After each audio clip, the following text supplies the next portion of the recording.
Hello everyone and welcome back to another video. In this video, I'll be showing you on how you can pause your boards so it will stop taking triggers in certain conditions.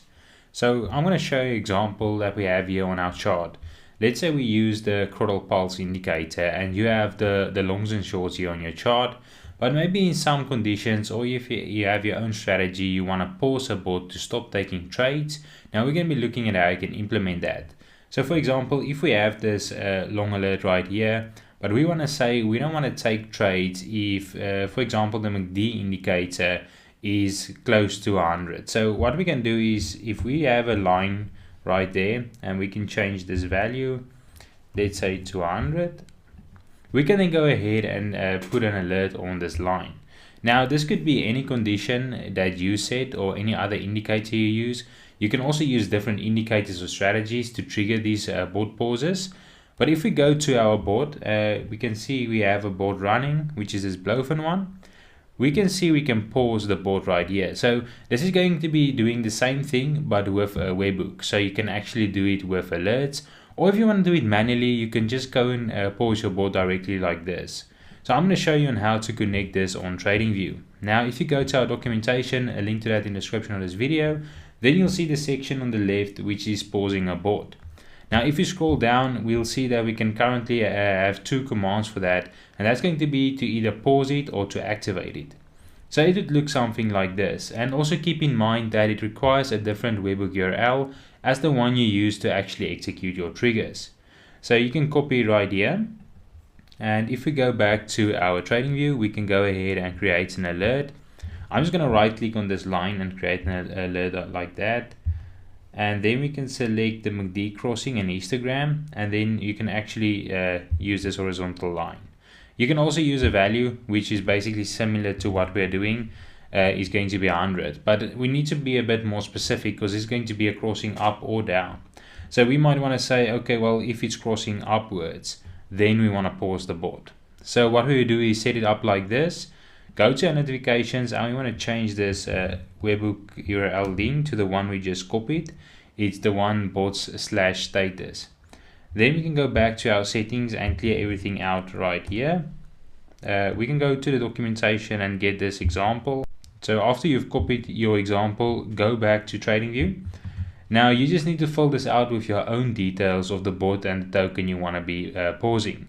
So I'm going to look for the bot, and we can just see here on the top left, we have the security token and the ID. So this ID is 84, and I'm going to copy my security token. So now on TradingView, I need to change this bot ID to 84 and also put in my security token of this bot, and the new status should be paused or active. So since it's already active and we want it paused, you can I'm going to do this and create it.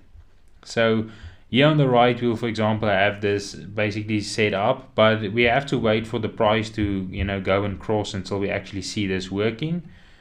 So this might take a bit of time. So I can also show you that in another way, which is called WeBook Tester.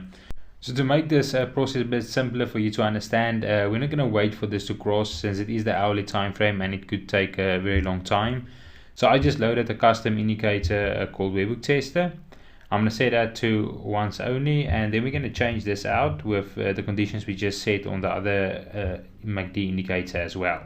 So under notifications, we're just going to confirm we do have the correct URL for pausing a board.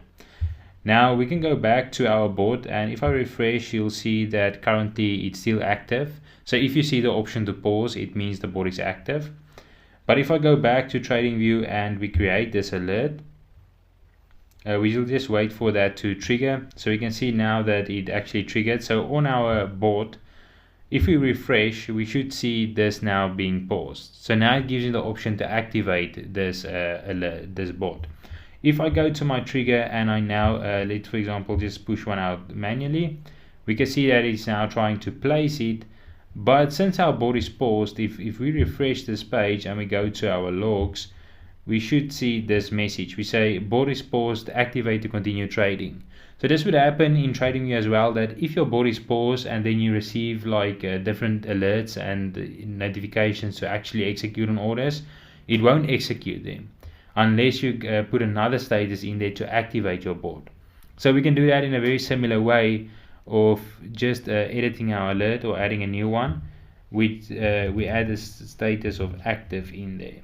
So if we create this one for active, we just save it again, and as soon as it fires here on the left, we can see that, then it should go and activate our board. So if we refresh this page again, we should see this is now active because it's giving up the option to pause again.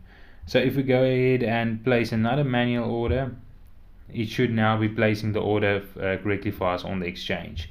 So if we refresh again, we can just go to our logs, and you can see that trigger was received, and on the exchange we'll be able to see the order as well. Now I hope you guys enjoyed this video, and if you want to find out more, look in the documentation, since everything is showing you there step by step on how to set us up and also where you can find all this information. And if you guys have any questions, join our Discord server or leave them in the comments of this video, and I will see you in the next one.